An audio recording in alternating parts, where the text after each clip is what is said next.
Shalom, selamat pagi. Pagi.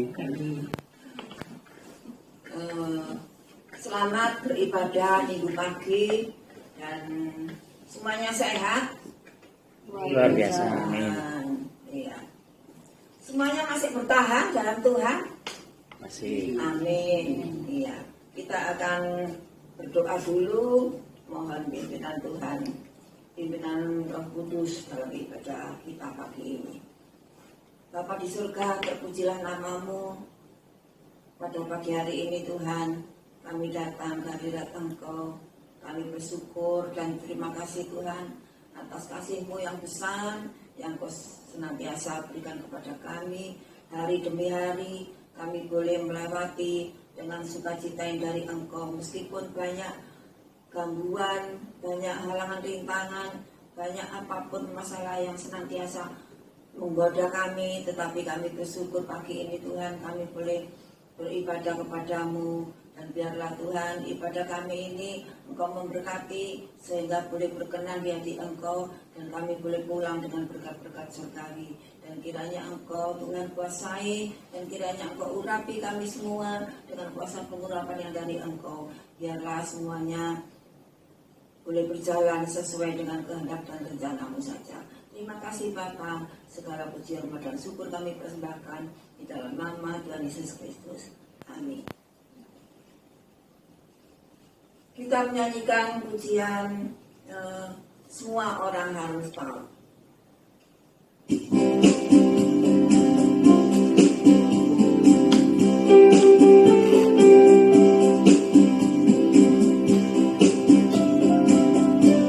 Kita bersaksi bagi kemuliaan nama Tuhan supaya orang semua tahu siapa Yesus itu.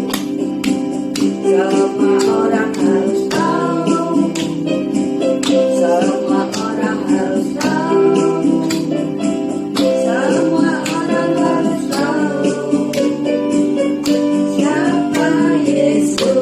Sekali lagi, semua orang harus tahu. Semua orang harus tahu.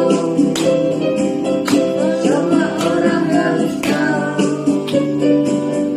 siapa Yesus. Yesus ada bersama kita.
kami yang penuh dengan kelemahan serta kekurangan ini boleh berkenan di hati Engkau dan boleh menyenangkan hati Engkau. Dan sebentar kami akan mendengarkan firman-Mu, kiranya Engkau buka mata telinga hati kami dan Engkau berikan hati kami untuk senantiasa haus dan lapar akan firman-Mu, sehingga kami boleh pulang dengan berkat-berkat yang sudah Engkau sediakan bagi kami. Dan kami berdoa buat hamba-Mu yang sebentar akan menyampaikan firman-Mu, kiranya Engkau berikan pengurapan khusus, biarlah apa yang disampaikannya juga boleh berkenan di hati Engkau, juga merupakan ungkapan isi hati-Mu dan menjadi berkat bagi kami semuanya. Terima kasih Bapa, di dalam nama Tuhan Yesus Kristus kami berdoa dan bersyukur. Amin.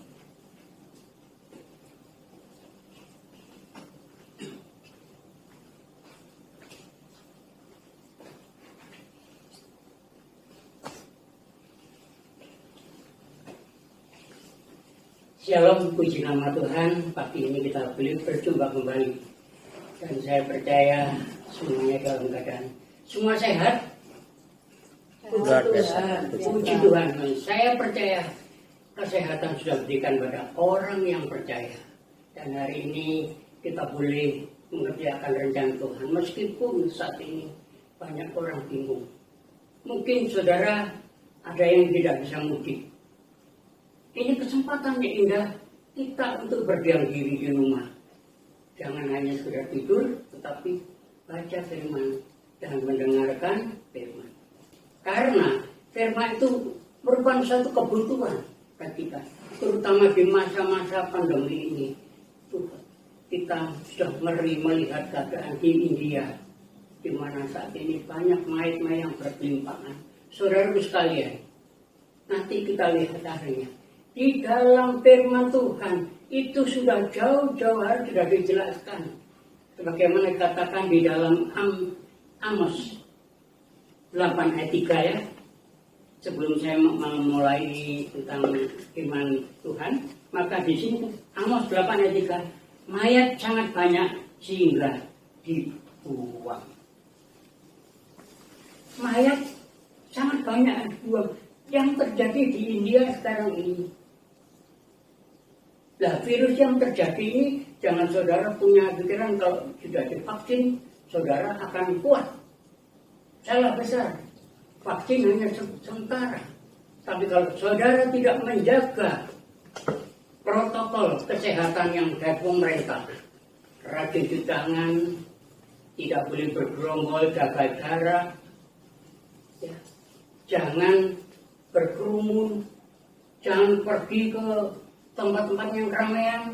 Itu yang harus saudara pahami. Sebetulnya bagi saudara yang sudah divaksin, jangan saudara mentang-mentang saya kuat, kebal. Jangan.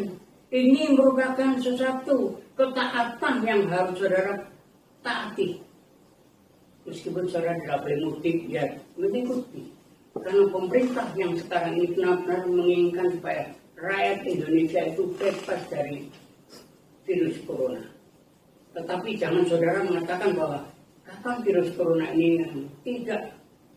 Karena sudah ada dalam firman Tuhan bahwa ini sudah waktunya penampian. Semua orang diuji. Semuanya orang diuji satu. Bagaimana orang setia atau tidak setia. Sebetulnya apa yang terjadi di dalam kehidupan manusia, bukan di Indonesia saja, di luar negeri semuanya, seluruh dunia, itu ada di dalam Alkitab. Kalau kita baca dalam Amos 8 ayat 3, mayat sangat banyak sehingga dibuang. Saudara bisa lihat di YouTube, di TV, dimanapun saat ini India sangat dokter dan perawat lari, meninggalkan takut. Bahkan banyak pengungsi-pengungsi itu lari mau ke Indonesia, tapi sama Indonesia sudah disekat. Mereka punya uang, takut di negeri ini. Saudara sekalian, ini tantangannya yang hari ini perlu saudara katakan di dalam Amos 8 ayat 8 katakan bumi itu akan bergoncang. Ini sesuatu kenyataan. Kalau firman Tuhan melalui mata kedatangan Tuhan akan terjadi. Inilah sudah yang sudah kita akan alami saat ini, bahwa bumi bergoncang. Dan apa yang kita alami sekarang, kita tidak bisa untuk berpesta, berkumpul bersama-sama, perayaan-perayaan ditiadakan semuanya. Ini ada di dalam firman, di dalam Amos 8 ayat 10. Festival dan perayaan menjadi sedih. Ini sudah ada. Dan saudara mungkin tidak menyadari bahwa ini sudah ada. Perayaan tidak ada, diadakan. Mayat-mayat berkelimpangan, dan tadi buminya bergoncang. Kemarin ini kan bumi ini goyang. Saudara sekalian, inilah kehebatan dari firman Tuhan. Kalau saudara tidak mau hidup dalam firman Tuhan, maka saudara akan ketinggalan. Bahkan yang paling ngeri, di dalam Amsal 8 ayat 11-12, kita tidak bisa mendengarkan firman. Itu yang saya sampaikan beberapa waktu lalu. Saatnya nanti kita menjelang Tuhan datang, kita mendengar firman itu sulit. Ini ada dalam Amos. Mungkin kita mengabaikan loh, paling yang seperti yang dulu. Bukan. Ini kejadian baru kita alami. Kalau dulu berlomba-lomba orang membangun gereja besar supaya menampung jiwa sebanyak, sekarang dibatasi. Ini sudah mulai. Nanti menjelang datang Tuhan, gereja ditutup. Kita untuk berkumpul dan firman sulit. Mungkin seperti ibadah melalui online ini tidak ada lagi.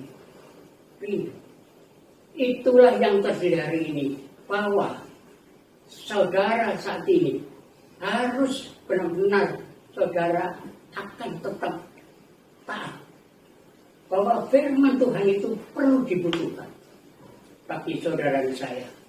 Oleh sebab itu pada pagi ini saya akan menyampaikan tentang adakah biji sawi atau ragi di dalam kehidupan saudara, di dalam kehidupan rumah tangga, di dalam kehidupan di gereja. Adakah biji sawi atau ragi? Tinggal saudara pilih. Biji sawi atau ragi. Kalau kita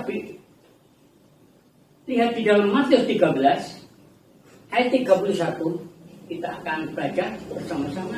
Matius 13 ayat 31 begini firman Tuhan. Yesus membentangkan suatu perumpamaan lagi pada mereka, katanya, hal kerajaan surga itu seumpama biji sesawi yang diambil dan ditaburkan orang di ladangnya. 32, memang biji itu yang paling kecil dari segala jenis benih, tetapi apabila sudah tumbuh, sesawi itu lebih besar daripada sayuran yang lain, bahkan menjadi pohon, sehingga burung-burung di udara datang bersarang kepada cabang-cabangnya. Ini biji sawi kecil, ditanam tanah yang subur, bertumbuh lebih besar dari tumbuhan yang lain, sehingga burung itu bisa tinggal di dalamnya. Ini pertumbuhan. Kalau saya katakan bahwa di sini bahwa biji sawi itu adalah ibaratnya firman Tuhan. Firman Tuhan mungkin sepele kita dengar sekitar selalu. Tapi kalau saudara cirami, saudara renungkan, saudara baca tiap malam, saudara berdoa, maka itu akan bertumbuh. Bertumbuh dan menjadi buah. Saudara, adakah biji sawi di rumah saudara? Adakah biji sawi di tempat saudara berada? Dalam kehidupan saudara, apakah ada biji sawi ini? Memang biji sawi ini dibutuhkan orang banyak, menjadi sayuran yang punya vitamin untuk memberi kesehatan. Saudara sekalian, inilah firman Tuhan seumpama dengan biji sawi. Kalau kita baca di dalam ayat yang selanjutnya, ayat 33, dan ia menceritakan perumpamaan ini juga kepada mereka. Hal kerajaan surga itu seumpama ragi yang diambil seorang perempuan dan diadukan dalam tepung terigu 3 sukat sampai kambing dan seluruhnya. Saudara, itu ragi. Ibarat di dalam firman katakan ragi. Diambil perempuan, dimasukkan di dalam adonan tepung mekar. Contoh soal roti. Dari kecil bisa besar. Tetapi apakah saudara yakin rapi itu dapat memberikan kehidupan? Apakah rapi itu berguna untuk kehidupan saudara? Itu adalah salah besar. Ya. Sama-sama bertumbuh. Di satu sisi, biji saat bertumbuh besar. Firman Tuhan. Hidup. Dan hidup itu akan membawa kita mengenal akan kerajaan Allah. Tetapi rapi ini dimasukkan adonan besar. Dimakan. Dibuang habis.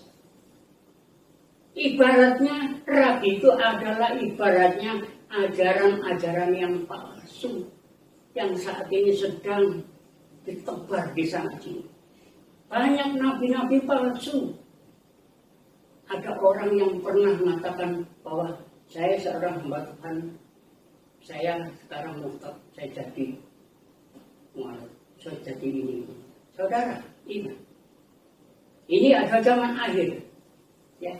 Oleh sebab itu mari kita lihat bahwa di dalam ajaran palsu itu tentu ada sesuatu maksud tujuan, yaitu untuk menghancurkan setiap kehidupan anak-anak Tuhan.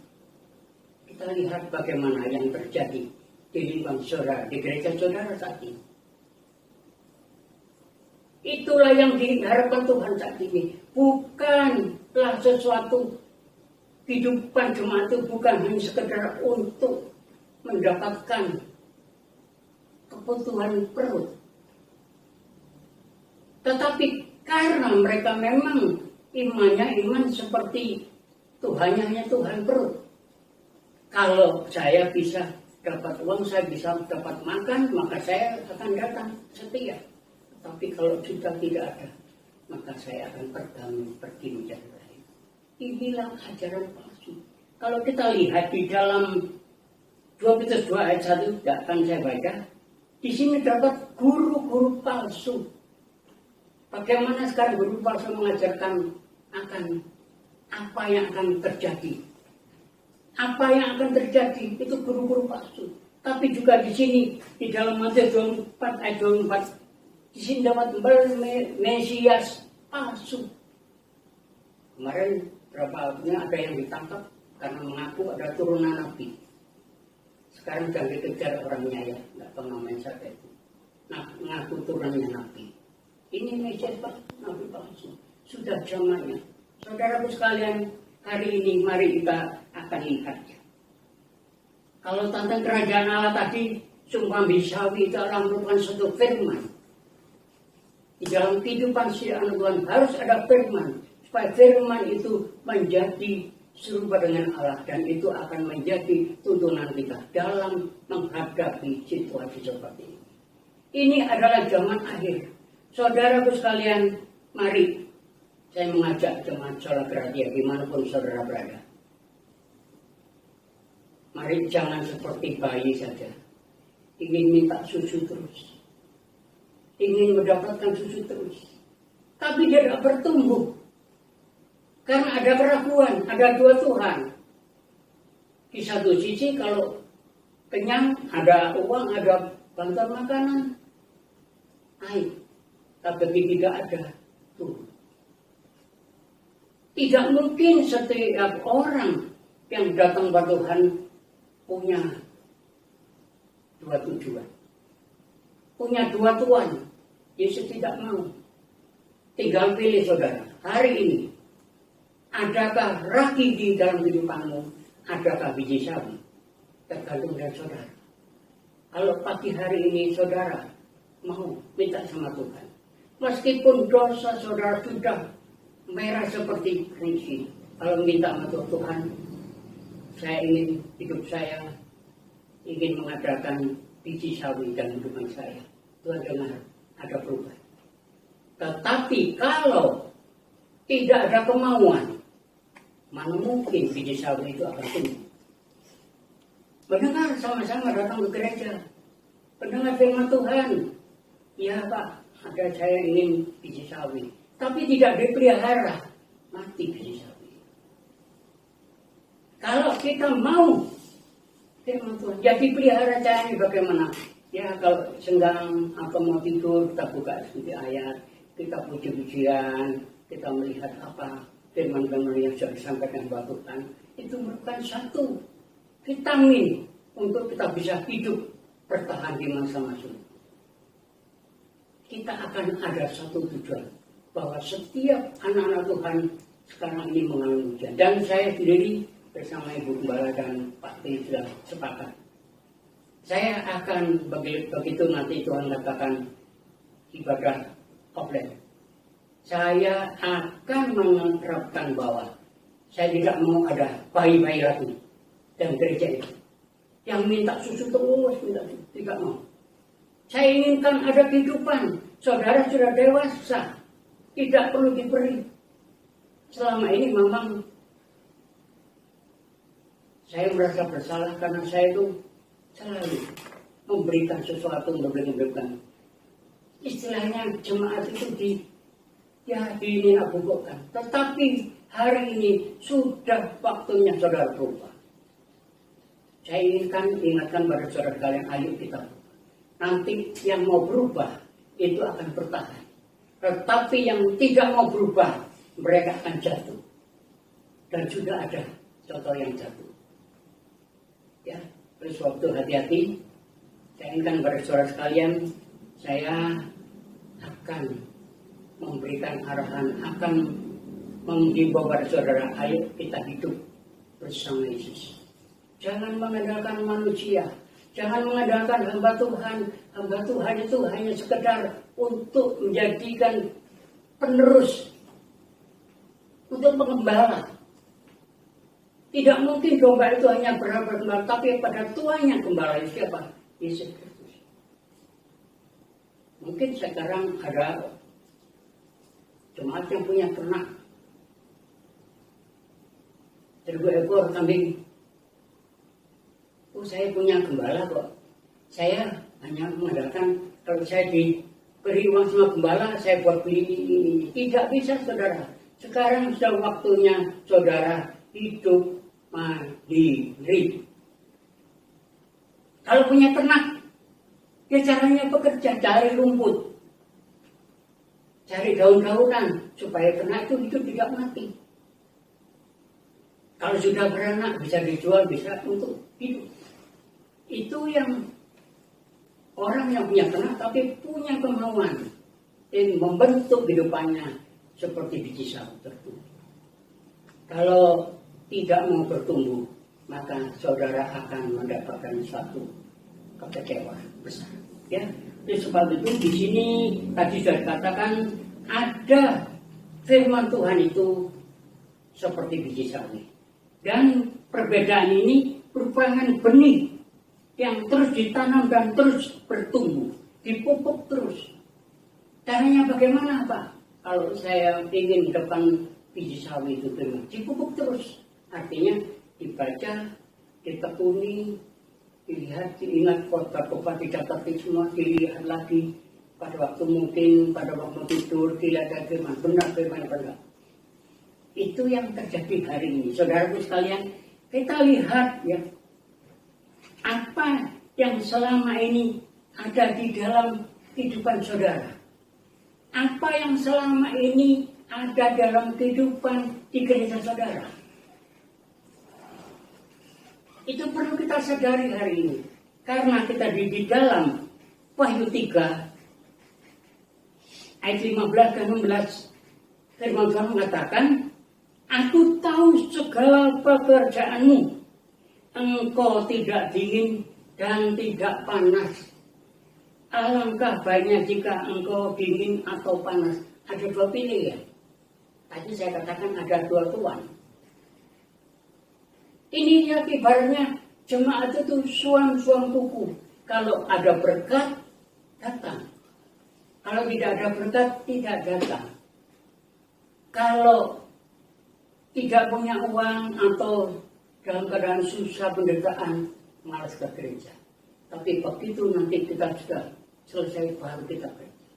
Ini katakan jemaat yang suam-suam kuku. Hati-hati saudara sekalian, saya tidak menakut-takuti, tapi ini sesuai dengan firman Tuhan di dalam ayat yang ke-16. Jadi karena engkau suam-suam kuku dan tidak dingin atau panas, aku akan memuntahkan engkau dari mulutku. Ingat saudara, kalau Tuhan sudah marah, dimuntahkan dari mulutnya, hidup saudara akan terombang di dunia. Tidak ada kepastian. Sekarang saudara lihat di YouTube di negara sana, di negara Arab sana, banyak orang bertobat memuji nama Tuhan, ribuan jutaan. Mengapa saudara hari yang sudah mengenal Tuhan, saudara lari hidup dan suam-suamku? Saya bertanya pada saudara sekalian, wahai jemaat Philadelphia, mengapa engkau hidup suam-suamku? Kadang-kadang enak naik, kadang-kadang turun, kadang-kadang. Inilah yang Tuhan tidak mau. Yang penting hari ini pastikan, minta sama Tuhan, saya ingin ada biji sawi supaya tumbuh. Caranya bagaimana? Bergaul akrab dengan Tuhan. Itu biji sawi, saudaraku sekalian. Karena di sini kita lihat ajaran-ajaran palsu itu ada dua ajaran palsu. Yang pertama di sini adalah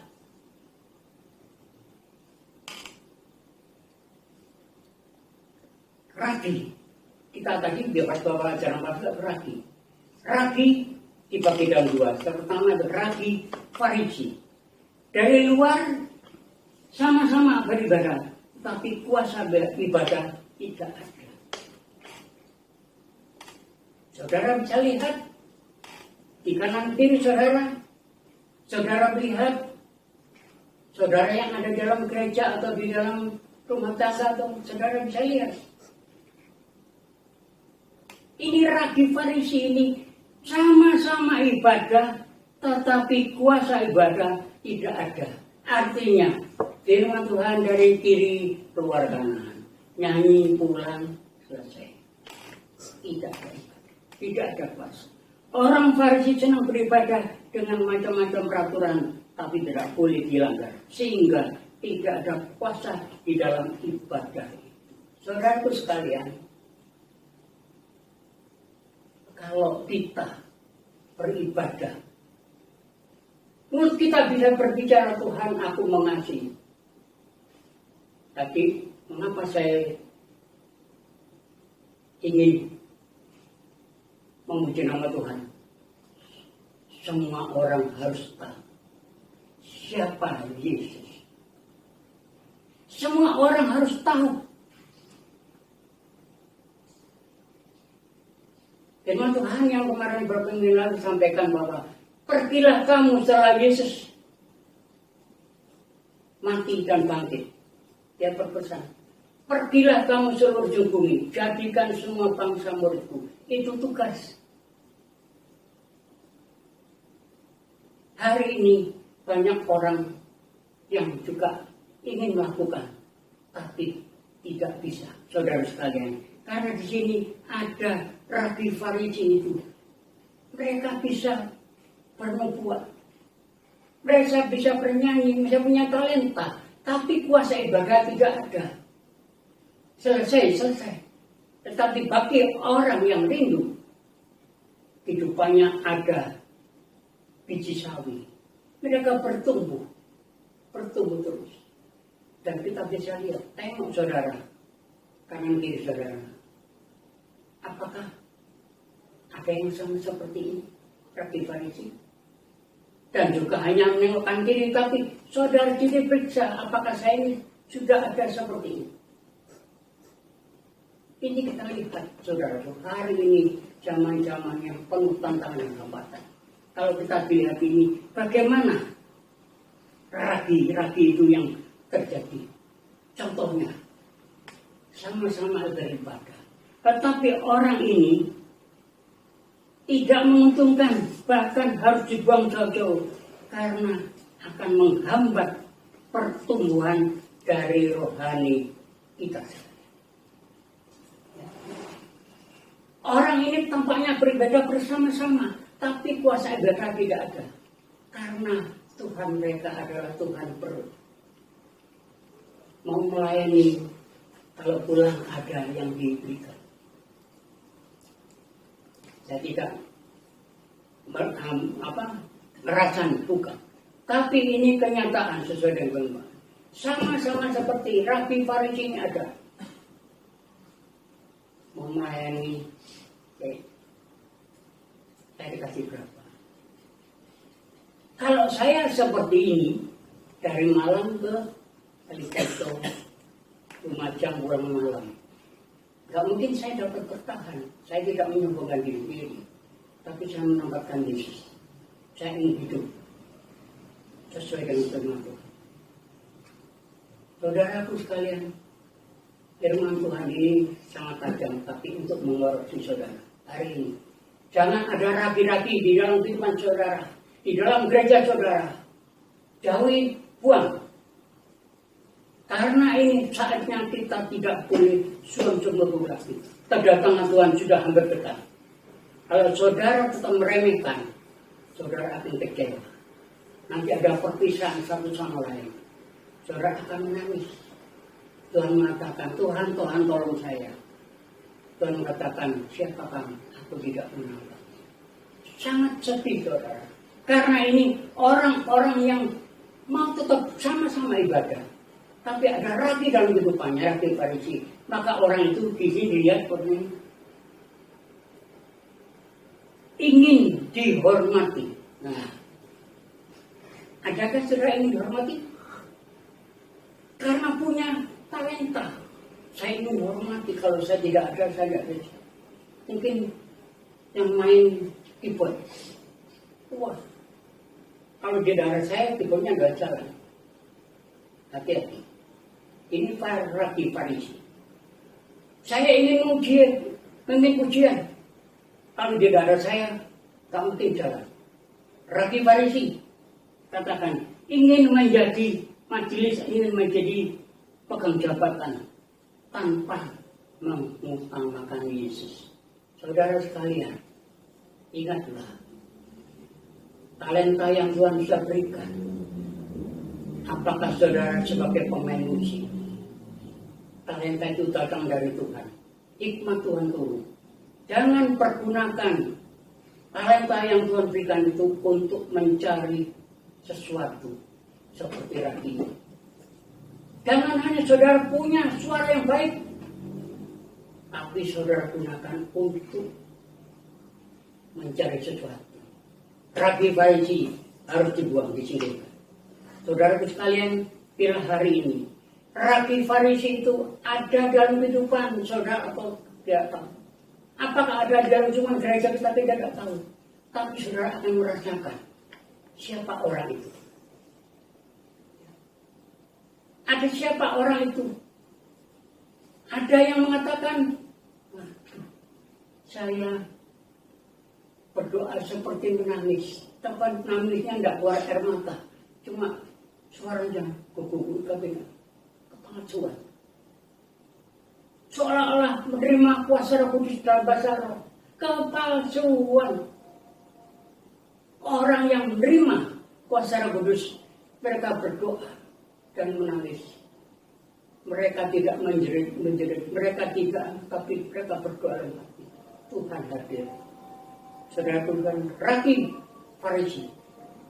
Yang kedua adalah di sini Rabi Herodia yang dipakai Herodes untuk memerintah, yaitu untuk mencampurkan antara agama dan politik.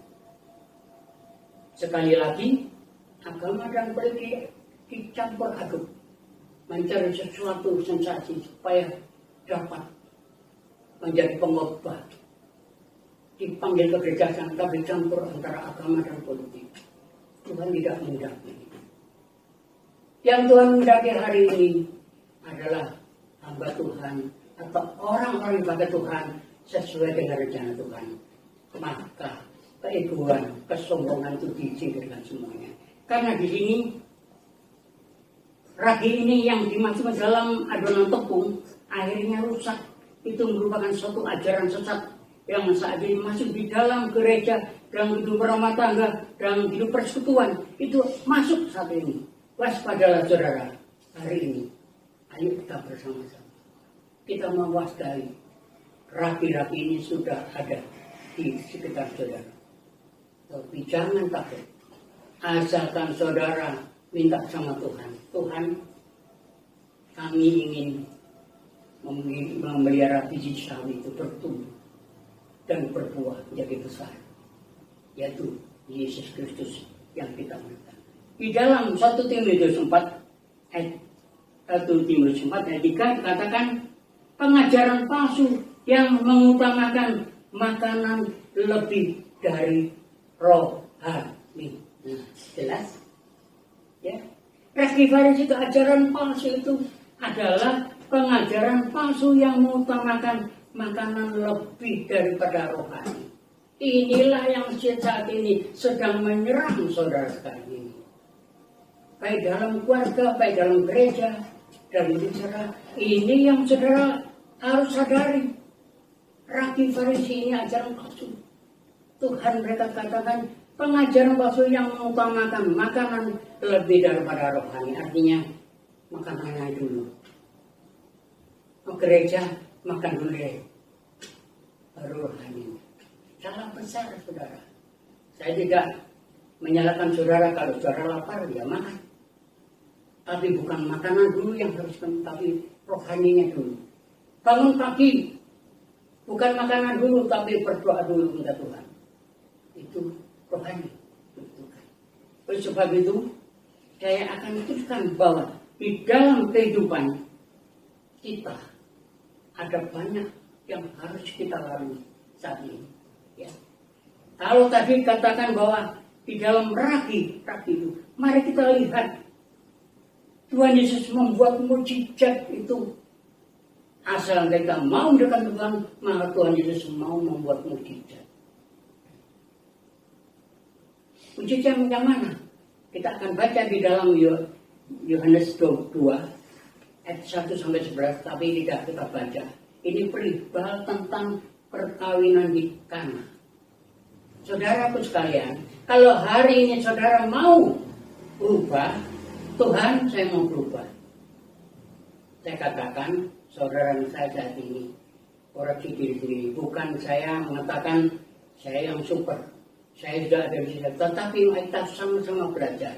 Tuhan, saya mau berubah. Saya ingin ada biji sawi di dalam kehidupan rumah tangga, di dalam gereja kita, di dalam kehidupan saudara kita. Ingat, kalau kita mau berubah, Tuhan akan mengadakan mukjizat. Mukjizat apa? Di dalam Yohanes 2 ayat 1-11 katakan perjamuan di Kana. Perjamuan kawin di Kana. Bagaimana kehidupan orang pada waktu itu? Orang kaya punya hajatan untuk menikahkan anaknya. Kaya semua dicukupi. Dia katakan pasti cukup ini, sudah siap-siap. Itu manusia yang berencanakan. Tetapi apakah yang terjadi? Yang datang lebih banyak. Yang minum juga lebih banyak. Kehabisan anggur. Mau lari kemana? Ini tantangan. Tetapi kalau kita melibatkan Yesus dalam segala hal apapun, kita akan mengadakan pesta, kita akan mengadakan apa-apa. Undang Yesus dalam kehidupannya. Tanpa diminta, semua tercukupi. Ini contoh soal perkawinan di Kana ini adalah orang yang meremehkan, mengandalkan keakuan, sehingga pada saatnya tamu-tamu datang, mereka kehabisan anggur. Tetapi pada waktu itu Yesus hadir. Maka Tuhan campur tangan, Tuhan tahu mereka membutuhkan pertolongan. Maka di situ ada mukjizat. Air menjadi anggur. Tapi kata kita melihat lebih dalam lagi. Tuhan mau menolong, tetapi dengan cara yang apa? Mungkin dalam satu pesta, Tuhan tolong ambil air itu, taruh di tempat yang bagus, di kaca, nampan yang bagus, yang bersih. Tidak, Tuhan mengatakan, ambil tempayan yang tergolek di pojok sana. Saudara sekalian, Tuhan Yesus mau kita hidup belajar mendekati diri. Dia menyuruh murid-muridnya untuk ambil tempayan dari batu tergolek, ambil isi air. Mungkin orang bertanya, bagaimana Yesus ini? Dalam perjamuan yang besar dia akan mengambil tempayan yang dari batu. Saudaraku sekalian, inilah yang Tuhan ingatkan pada saudara. Pertolongan Tuhan itu datang tepat pada waktunya. Tuhan itu membuat sesuatu yang tidak berguna menjadi berguna. Tempayan diisi air, disuruh bagikan, rasanya anggur yang lebih dari yang diisi. Saudaraku sekalian, inilah yang kita harapkan saat ini. Saat kita mengundang Yesus, Tuhan, saya ingin ada biji sawi yang tumbuh dalam kehidupan saya, dalam pribadi saya, rohani saya. Tuhan akan menjawab. Pertolongan Tuhan akan tepat pada waktunya. Kita lihat bahwa dari batu yang sederhana itu maka Tuhan mengadakan mujizat yang luar biasa. Itu ditunjukkan pada orang yang kaya. Inilah aku yang penuh kuasa. Aku dapat menjadikan air menjadi anggur. Dan kutempatkan pada tempat yang sangat sederhana. Artinya Tuhan mau merendahkan diri. Memberi contoh teladan pada saudara hari ini. Supaya kita tidak selalu sombong dan mengandalkan keakuannya. Saudaraku sekalian, kalau kita lihat apa yang hari ini kita terjadi, kita akan melihat bahwa semuanya itu akan terjadi sesuai dengan rencana Allah. Kita tidak boleh bersantai-santai saja, tapi kita harus melihat ke depan. Ya, apa yang harus kita lakukan? Bahwa kedatangan Tuhan sudah dekat. Saudaraku sekalian, mari kita sama-sama hari ini. Adakah biji sawi itu di dalam saudara? Saudara yang tahu. Jangan melanggar protokol kesehatan. Ikuti apa yang Tuhan perintahkan hari ini. Jangan mudik, kita tidak perlu. Tuhan tahu. Ragi adalah harus dibuang dalam kehidupan setiap anak Tuhan. Tidak boleh ada ragi-ragi lagi. Ragi Parisi, ragi Herodia dibuang jauh-jauh. Disingkirkan. Di gereja kita, kalau ada ragi-ragi seperti ini, singkirkan. Kita jauhkan.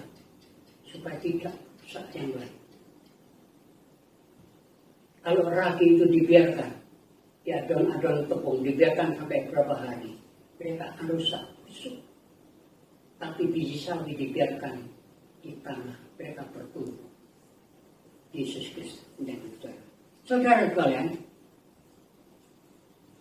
kalau kita melihat keadaan yang sekarang tadi terjadi, mungkin kita bisa lihat juga di dalam Yeremia 16:9 bahwa pernikahan tidak ada perayaan. Yang terjadi sekarang, kita mau merayakan pernikahan, tidak boleh. Batal-batal.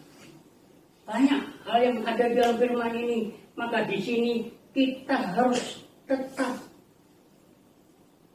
teguh dengan apa itu yang kita hari ini. Taatilah perintah Tuhan. Pasti kamu akan mendapatkan kehidupan yang sesuai dengan rencana Allah.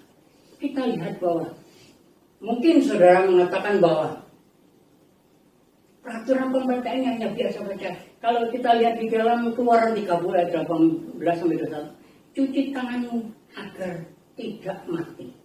Tuh. Ini termasuk semua. Cuci tangan, tadi dikatakan main-main bertimpangan, buminya bergoncang, kursi pelayan-pelayan nggak ada, hari-harinya pahit ada di depan. Ini ada cuci tangan. Saudara sekalian, apakah gereja saudara sudah siap cuci tangan?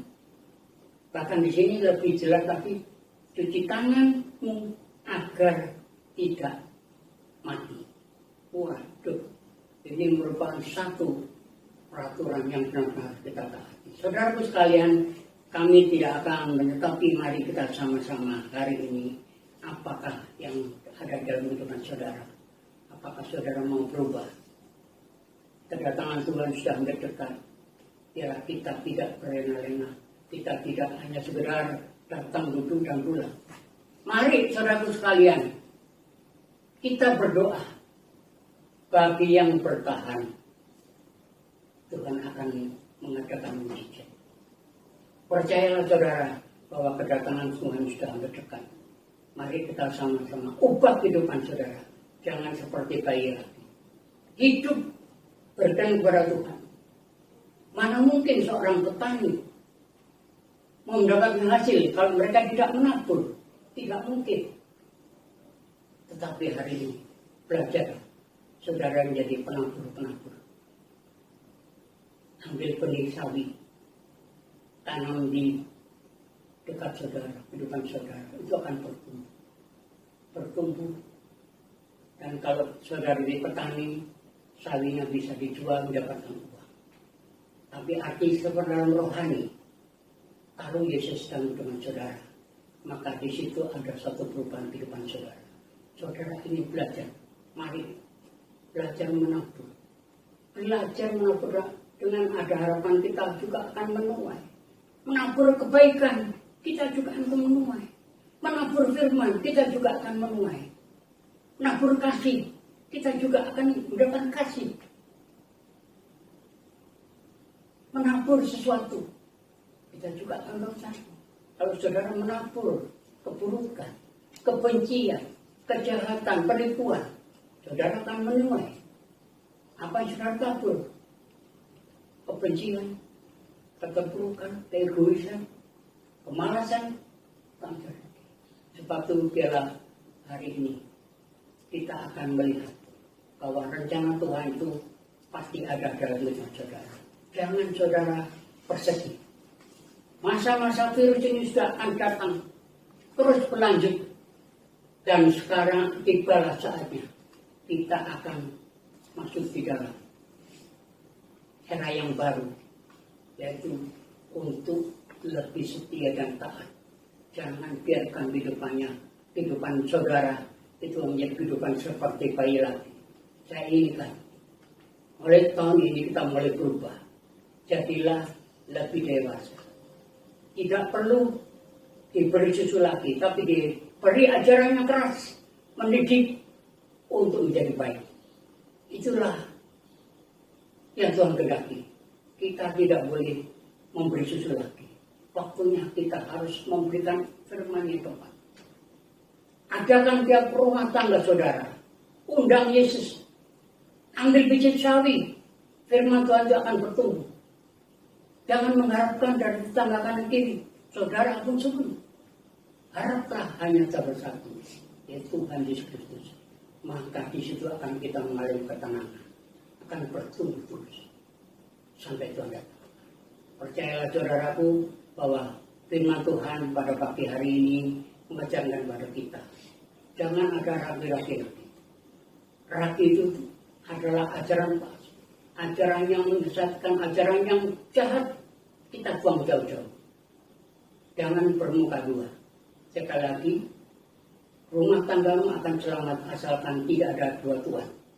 Hanya ada satu Tuhan yang dapat memberikan keselamatan, memberikan sukacita, memberikan berkat, yaitu Yesus Kristus sendiri. Puji nama Tuhan. Inilah apa yang kami kan kita bersama-sama. Mengikut Yesus itu adalah suatu keputusan. Dari kecil saudara sekolah minggu sudah menyanyikan ini mengikut Yesus keputusan. Terus sampai Tuhan datang. Jangan lepaskan Yesus dan mereka. Terus katakan mengikut Yesus keputusanku sampai selama. Puji nama Tuhan. Kita akan menyanyikan sebuah lagu yaitu mengikut Yesus keputusanku.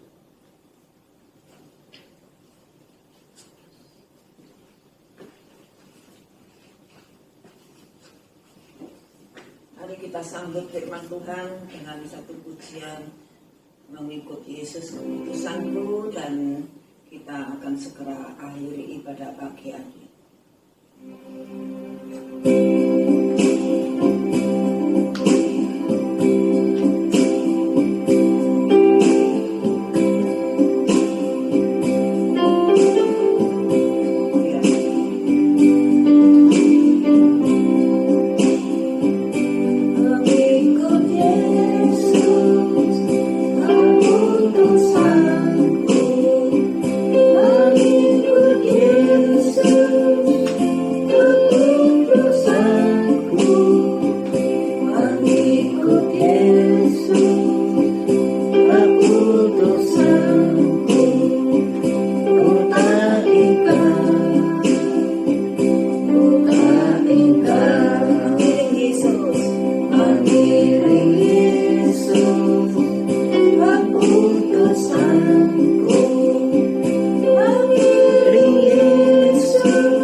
Mari saudara sekalian kita berdiri bersama-sama, kita akhiri ibadah ini. Pujian saya mengatakan mengikut Yesus keputusan.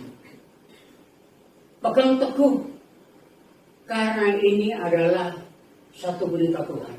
Sekali ikut Tuhan Yesus, tetap ikut Tuhan sampai selamanya, sampai Tuhan datang kembali. Berbicara nama Tuhan. Kami sudah mendengar sebagian firman. Tapi kami sudah memuji nama Tuhan. Semua orang harus tahu bahwa siapa Yesus. Yesus adalah sobat kita yang setia. Dia tidak meninggalkan kita dalam keadaan apapun. Kami bersyukur Tuhan pada pagi hari ini. Kami boleh menyanyikan lagu Yesus sobat kita yang setia. Dan kami akhiri dengan mengikut Yesus, keputusanku itu akan tercatat di dalam buku kerajaan Allah. Ya Bapa, kami tidak akan gencar, goncang, tidak akan ingkar.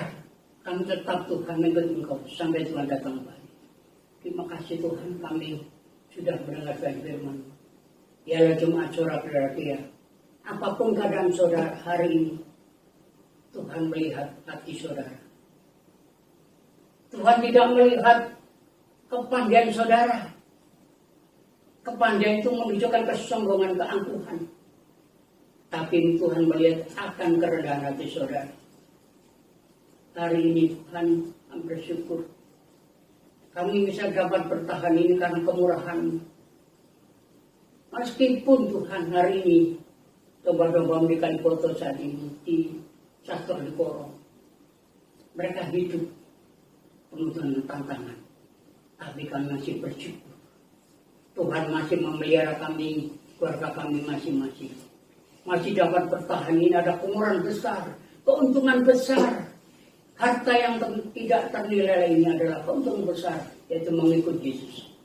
Biarlah Tuhan pada pagi hari ini menterkan firman pada setiap jemaat yang hadir, yang mau mengikuti ibadah. Biarlah hari ini mereka tetap tercatat di dalam buku kerajaan Allah. Mereka ingin mengikut Yesus. Keputusan sudah mutlak, tidak akan dapat diganggu siapapun. Keputusan ini tidak dapat dibeli dengan harta. Keputusan tidak dapat dibeli uang, tidak dapat dibeli oleh makanan. Tapi keputusan itu harus nyata bahwa mengikuti Yesus itulah harga mati yang harus tetap kami pegang. Tuhan, Tuhan jemaat yang ada yang masih setia. Kami percaya Tuhan akan memberkati dengan kelimpahan. Terkait sudah ada yang bernafur, kami percaya mereka akan menuai. Itulah Tuhan, buktinya Pak, pemberian Tuhan. Allah Roh Kudus selalu melintangkan kita. Karena kita selalu menempatkan di dalam rumah tangga. Dan berdoa bagi saudaraku sekalian saat ini, mereka mulai belajar untuk memelihara rumah Tuhan. Berbagilah saudaraku sekalian yang saat ini, saudara masih Tuhan menempati Yesus, memelihara rumah ibadah. Itu juga perintah Tuhan. Karena rumah Tuhan itu juga ada Tuhan hadir. Biarlah Tuhan akan senang memberkati saudara sekalian. Kami sedang berkati semuanya ya Bapak. Umat Kalipoto yang masih setia dan bertahan, yang masih Tuhan mengundang di setiap kehidupannya, tidak menaruh ragi dalam kehidupannya, yang menaruh ragi dibuang jauh-jauh, disingkirkan, supaya tidak ada ragi di dalam kehidupan jemaat yang ada Tuhan. Yang ada adalah biji sawi yang tumbuh subur. Terima kasih Bapak. Terpujilah namamu. Kami serahkan Tuhan dombamu dimanapun saya berada yang ada. Berkati dalam usahanya, berkati di dalam studi sekolah anaknya, berkati dalam usaha sehari dalam rumah tangga. Apa yang dikerjakan pasti akan berhasil. Tuhan terima kasih. Kiranya Tuhan ini menjadi satu kebutuhan bagi kami untuk lebih dekat kepada Engkau. Kami juga berdoa bagi bangsa dan negara kami Tuhan, yang saat ini berjuang untuk melawan virus. Jangan seperti India Tuhan. Jangan. Kasihan darah jemaat di seluruh muka bumi di Indonesia ini. Jemaatmu, umatmu Tuhan, lalukan dari virus ini. Biar kami tetap bertahan, meskipun virus ada, kami tidak akan tertular, karena Tuhan penopang kami, hidup kami. Terima kasih. Berkati Presiden kami Joko Widodo, Wakil Presiden, para Menteri, ya Bapak Abri dan kepolisian dari pusat sampai daerah. Biarlah Tuhan memberi hikmat supaya dapat Tuhan memimpin, dapat menjaga Indonesia tetap aman dan damai. Terutama gereja-gerejamu yang ada di seluruh muka bumi, terutama di Indonesia Tuhan. Jangan biarkan ada tangan-tangan jahat yang ingin mengenyahkan atau merusak. Tetapi Engkau menjaga setiap gerejamu. Di situ ada malaikat pasukan menjaga. Terima kasih. Terpujilah nama Tuhan. Selamatkan Tuhan saudara kami yang saat ini mengalami musibah gempa yang lalu, banjir, padang semua. Berikan penghiburan kekuatan, berikan kesehatan, supaya mereka tetap mengikut Yesus. Terima kasih. Terpujilah nama. Saudaraku sekalian, mari kita angkat tangan ke atas. Pulanglah dengan damai sejahtera. Terimalah berkat dari Allah Bapa, damai sejahtera dari Tuhan Yesus Kristus, dan persekutuan Roh Kudus akan menyertai saudara hari ini sampai Tuhan datang kembali. Kita percaya, katakan amin. Di nama Tuhan kita bertemu minggu depan.